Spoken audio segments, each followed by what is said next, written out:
Maths में 45 out of 50, Hindi में 48।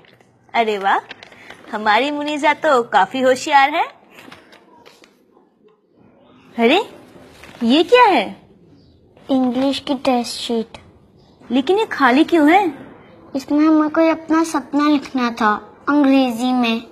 तो मुनीजा, तुम तो अंग्रेजी स्कूल में ही पढ़ती हो, लिखा क्यों नहीं? अम्मी, हमें अंग्रेजी सपने नहीं आते।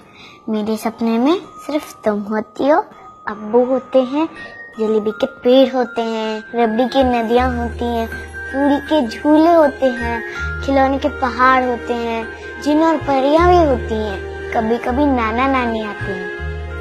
तो अब तुम ही बताओ, इसमें कौन बात करते हैं अंग्रेजी में? अम्मी, हम सब कुछ तो अंग्रेजी में सीख रहे हैं, अब हमारे सपनों को तो अपनी ज़बान में रहने दो।